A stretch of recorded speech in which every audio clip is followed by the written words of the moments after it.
அமெரிக்காவின் பால்டிமோரில் இரண்டாவது நாளாக வன்முறை சம்பவங்கள் அரங்கேறியுள்ளன.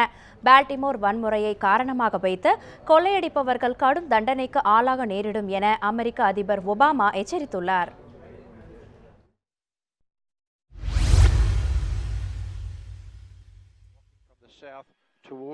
அமெரிக்காவின் பால்டிமோரில் கடந்த 27ஆம் தேதி காவல் நிலையத்தில் போலீசாரால் கைது செய்யப்பட்ட கிரே என்னும் 27 வயது இளைஞர் திடீரென்று மரணமடைந்தார். இதற்கு கண்டனம் தெரிவித்து பால்டிமோரில் இரண்டாவது நாளாக ஆர்ப்பாட்டம் நடைபெற்றது. ஆர்ப்பாட்டத்தில் ஒரு சிலர் போலீசாரை நோக்கி கற்களை வீசி தாக்குதல் நடத்தினர். கட்டடங்களின் கண்ணாடிகளை உடைத்து வாகனங்களுக்கு தீ வைத்தனர். இதனால் அப்பகுதியே போர்க்களம் போல் காட்சியளித்தது. இதையடுத்து வன்முறையில் ஈடுபட்டவர்களை துப்பாக்கி சூடு நடத்தியும் கண்ணீர் புகை குண்டுகளை வீசியும் போலீசார் விரட்டியடித்தனர்.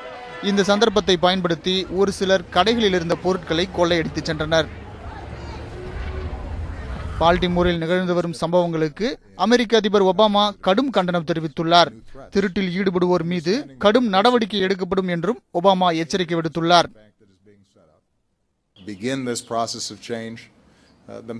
இது போன்ற ஒரு வன்முறை சம்பவங்களுக்கு மன்னிப்பே கிடையாது. வன்முறையாளர்கள் கடைகளை உடைத்து பொருட்களை திருடுவதில்தான் ஆர்வம் காட்டுகின்றனர். இது குற்றத்துக்குரிய செயலாகும். அவர்கள் மீது கடும் நடவடிக்கை எடுக்கப்படும்.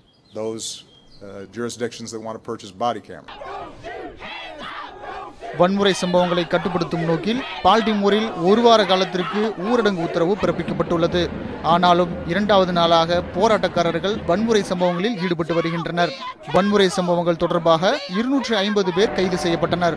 பாதுகாப்பு பணியில் நூற்றுக்கணக்கான போலீசார் குவிக்கப்பட்டுள்ளனர். உலக செய்தி பிரிவு, நியூஸ் 7 தமிழ்.